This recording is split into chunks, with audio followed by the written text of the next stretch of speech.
Gilbert, thanks for meeting. This is Gilbert Howard, and Gilbert and I have known each other for about 10 years, mostly as a result of your relationship with the Friday morning Bible study at the John Rolfe Publix.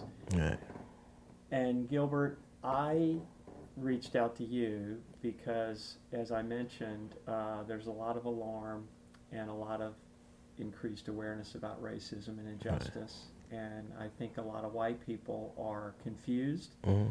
and also are waking up to some of the things that have been true for a long, long time. Right, And so, one of the things that I have said to our congregation is we just need to hear more stories of black people. Not that the stories are all the same, they're all different, right, but we just need to hear more stories, and that will help us grow more aware of what needs to change. right. And so, I appreciate you talking to me. And when we were talking earlier, you talked about growing up in Richmond and some of the things that you were taught. Would you Right. say more about that?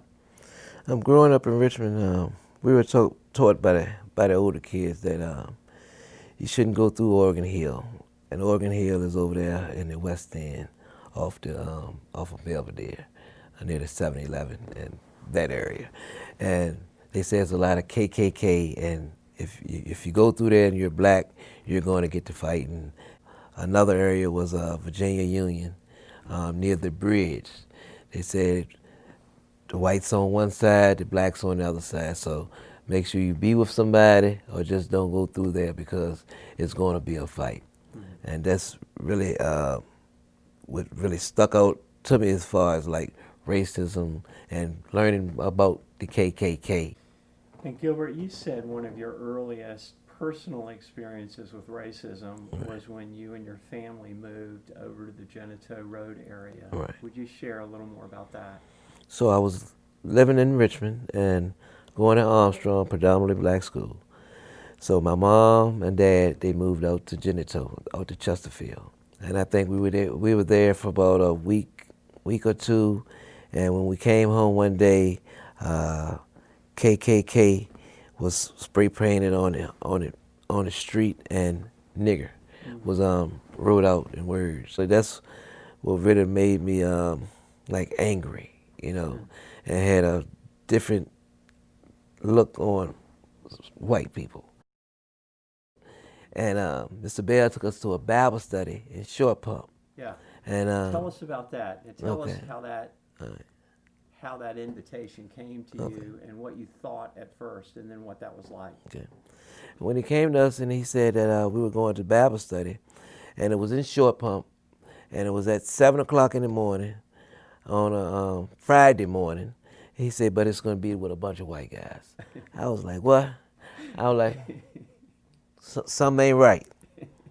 And that was my thought pattern at the time, Yeah. because I didn't know a lot of white people. But once I got up there and started interacting, because it was men's Bible study, started interacting and getting a relationship and seeing that white people go through financial issues, drug problems, marital problems, kid problems, same problems as everybody else. But what I've seen in them were they're genuine, especially Steve Boyce, Dan Earnhardt, Paul White, Warren Whitehurst, John Moore. I mean, and it's a lot more of them. Gilbert, we have some people who are in law enforcement in our congregation. Hmm. And I know when we were talking earlier, you said, well, there are good cops and bad Right. cops. And just like there are good people and bad people in every profession. Yes. You did mention one experience that you had. Would you tell us about that experience?